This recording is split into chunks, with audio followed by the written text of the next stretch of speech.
ନିୟମଗିରି ପର୍ବତର ଡଙ୍ଗରିଆ କନ୍ଧମାନେ କନ୍ଧ ଜାତିର ଗୋଟିଏ ବିଶେଷ ଶାଖା। ସେମାନେ ଓଡ଼ିଶାର ନିୟମଗିରି ପର୍ବତମାଳା ଅଞ୍ଚଳରେ ବସବାସ କରନ୍ତି। ସେମାନେ ନିୟମଗିରି ଜଙ୍ଗଲର ସମ୍ପଦରୁ ନିଜ ଜୀବିକା ଚଳାନ୍ତି। ପ୍ରାୟତଃ ବଗିଚା ଚାଷ, ଝୁମ୍ ଚାଷ ଓ ପ୍ରକୃତି ଉପରେ ସେମାନେ ନିର୍ଭର କରନ୍ତି। ଡଙ୍ଗରିଆ କନ୍ଧମାନେ ଏହି ଅଞ୍ଚଳର ଖଣିଜ ଖନନ ଅଧିକାରକୁ ନେଇ ହୋଇଥିବା ବିବାଦର କେନ୍ଦ୍ରବିନ୍ଦୁରେ ମଧ୍ୟ ରହିଛନ୍ତି। ଭାରତୀୟ ସୁପ୍ରିମକୋର୍ଟ ନିଷ୍ପତ୍ତି ନେଇଛନ୍ତି ଯେ ଖଣି ଖନନ ହେବ କି ନ ହେବ ସେ ନିଷ୍ପତ୍ତି କେବଳ ଡଙ୍ଗରିଆମାନେ ହିଁ ନେବେ। ନିୟମଗିରି ହେଉଛି ପ୍ରାୟ 250 ବର୍ଗ କିଲୋମିଟର ଅଞ୍ଚଳରେ ବିସ୍ତାରିତ ଗୋଟିଏ ପର୍ବତ ଶୃଙ୍ଗ, ଯାହା ରାୟଗଡ଼ା ଓ କଳାହାଣ୍ଡି ଜିଲ୍ଲା ମଧ୍ୟରେ ଅବସ୍ଥିତ। ଦକ୍ଷିଣ ପଶ୍ଚିମ ଓଡ଼ିଶାରେ ଏହା ଅବସ୍ଥିତ। ଏହା ଘନ ଜଙ୍ଗଲ ଭରା ପାହାଡ଼, ଗଭୀର ଖାଦୀ ଓ ଝରଣାମାନଙ୍କର ଅଞ୍ଚଳ ଅଟେ। ନିୟମଗିରିର ସବୁଠାରୁ ଉଚ୍ଚ ସ୍ଥାନ ହେଉଛି ନିୟମ ଡୋଙ୍ଗର ପର୍ବତ, ଯାହାର ଉଚ୍ଚତା 1306 ମିଟର। ଡଙ୍ଗରିଆ କନ୍ଧମାନଙ୍କର ମୋଟ ସଂଖ୍ୟା ପ୍ରାୟ 8000 ଅଟେ ଏବଂ ସେମାନେ ପ୍ରାୟ 100ଟି ଗ୍ରାମରେ ବସବାସ କରୁଥିବାର ଜଣାଯାଏ। ନିୟମଗିରିର ଜଙ୍ଗଲିଆ ପର୍ବତ ଅଞ୍ଚଳକୁ ଧ୍ୟାନରେ ରଖି ସେମାନଙ୍କର ସାମାଜିକ ଗଠନ ବହୁ ପିଢ଼ି ଧରି ଏହି ପରିବେଶ ସହିତ ଖାପ ଖୁଆଇ ଅଛନ୍ତି। ଡଙ୍ଗରିଆ କନ୍ଧ ନାମଟି ଡୋଙ୍ଗର ଶବ୍ଦରୁ ଆସିଛି, ଯାହାର ଅର୍ଥ ପାହାଡ଼ର ଢାଲ ଉପରେ ଚାଷର ଜମି। ନିୟମଗିରି ଲୋକମାନେ କୁଇ ଭାଷା ବ୍ୟବହାର କରିଥାନ୍ତି। ସେମାନେ ନିୟମ ରାଜାଙ୍କୁ ସର୍ବୋଚ୍ଚ ଦେବତା ଭାବେ ପୂଜା କରନ୍ତି, ଯେଉଁଥିରେ ନିୟମଗିରି ଜଙ୍ଗଲର ରକ୍ଷକ ଓ ସେମାନଙ୍କ ଜୀବିକାର ମୁଖ୍ୟ ସମ୍ପଦର ଉତ୍ସ ବୋଲି ବିଶ୍ୱାସ କରନ୍ତି। ସେମାନେ ନିଜର ଦେବାଦେବୀ, ପାହାଡ଼, ଝରଣା ପ୍ରତି ଗଭୀର ଶ୍ରଦ୍ଧା ଓ ସମ୍ମାନ ରଖନ୍ତି। ସେମାନଙ୍କ ଜୀବନର ପ୍ରତ୍ୟେକ ଦିଗରେ ଏହା ପ୍ରତିଫଳିତ ହୋଇଥାଏ। ସେମାନଙ୍କର ଭୌଗୋଳିକ ଭାବେ ବିଭକ୍ତ କୂଳମାନ ରହିଛି ଏବଂ ପ୍ରତ୍ୟେକ କୂଳକୁ ଗୋଟିଏ ପୁରୁଷର ପଶୁର ନାମ ଦ୍ୱାରା ପରିଚୟ ମିଳିଥାଏ।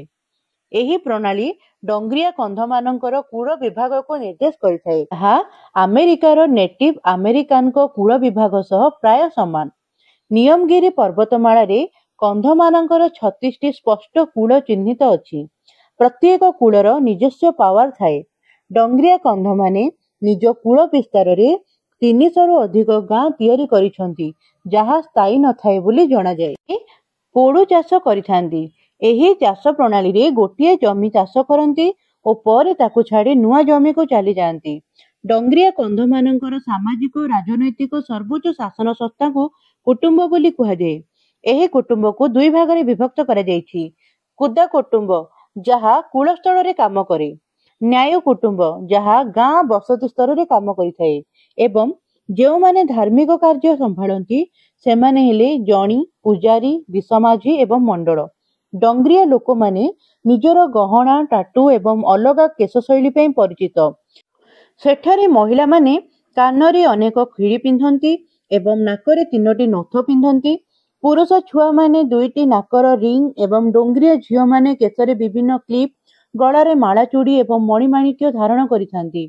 ସେମାନେ ଜଙ୍ଗଲରୁ ଜଙ୍ଗଲୀ ଆମ୍ବ, ମଉଚି ପରି ବହୁ ଜଙ୍ଗଲୀ ଖାଦ୍ୟ ସଂଗ୍ରହ କରନ୍ତି। ସେମାନେ ସେହି ଦୁର୍ଲଭ ଔଷଧି ଗଛମାନଙ୍କୁ ଗଣ୍ଠିବାତ, ଅତିସାର, ହାଡ଼ଭଙ୍ଗା, ମ୍ୟାଲେରିଆ, ସାପ କାମୁଡ଼ା ପରି ରୋଗର ଚିକିତ୍ସା କରିଥାନ୍ତି। ସେମାନେ କମଳା, କଦଳୀ, ଅଦା, ମିଠା, ଅମୃତଭଣ୍ଡା, ଝୁମ୍ ଚାଷ କରିଥାନ୍ତି। ଡଙ୍ଗରିଆମାନେ ଜଙ୍ଗଲରୁ ପ୍ରାୟ 200 ପ୍ରକାର ଖାଦ୍ୟ ସଂଗ୍ରହ କରନ୍ତି ଏବଂ ନିଜ କ୍ଷେତରୁ 100ରୁ ଅଧିକ ପ୍ରକାରର ଫସଲ ଚାଷ କରିଥାନ୍ତି। ସେମାନେ ମୁର୍ଗୀ, ଶୁଆ, ଛାଗ ଏବଂ ମଇଁଷି ପାଳନ କରିଥାନ୍ତି। ବିବାହ ପ୍ରଥା ଦେଖିବାକୁ ଗଲେ ଜଣାଯାଏ ସେମାନେ ନିଜ ପରିବାର ଭିତରେ ବିବାହ କରିପାରନ୍ତି ନାହିଁ। ଡଙ୍ଗରିଆମାନଙ୍କ ପାଖରେ ପାରମ୍ପରିକ ଭାବେ ଫସଲ କଟା ପରେ ଏବଂ ନୂତନ ବର୍ଷର ଚାଷ ଆରମ୍ଭ ପୂର୍ବରୁ ବଳି ଦେବାର ପ୍ରଥା ରହିଥାଏ। ପୂଜାପାଠ ଓ ଅନୁଷ୍ଠାନ ପାଇଁ ବିଶେଷ ଲୋକ ଥାଆନ୍ତି, ଯେଉଁଠି ପୁରୁଷ ପୂଜାରୀମାନଙ୍କୁ ବେଜୁ ଏବଂ ମହିଳା ପୂଜାରୀମାନଙ୍କୁ ବେଜୁନୀ କୁହାଯାଏ। ନିୟମଗିରି ପର୍ବତମାଳାର ଶୀର୍ଷଭାଗ ବକ୍ସାଇଟ୍ ପଥରରେ ଢାଙ୍କି ହୋଇଥିବାରୁ ତାହା ବର୍ଷା ପାଣିକୁ ଧରି ରଖିଥାଏ। ସେଠାରେ ବଂଶଧାରା ନଦୀ ହେଉଛି ସବୁଠାରୁ ପ୍ରମୁଖ ନଦୀ। ବାଘ, ଚିତା, ଜାଏଣ୍ଟ ଶୃଗାଳ, ସ୍ଲାଥ୍ ବେୟର ଭଳି ଅନେକ ବନ୍ୟଜନ୍ତୁ ସେଠାରେ ଦେଖିବାକୁ ମିଳିଥାଏ। ଯଦି ଆପଣମାନଙ୍କୁ ଏହି ଭିଡ଼ିଓଟି ଭଲ ଲାଗିଥାଏ ତାହେଲେ ବହୁ ମାତ୍ରାରେ ସେୟାର କରନ୍ତୁ ଏବଂ ସବସ୍କ୍ରାଇବ୍ କରନ୍ତୁ।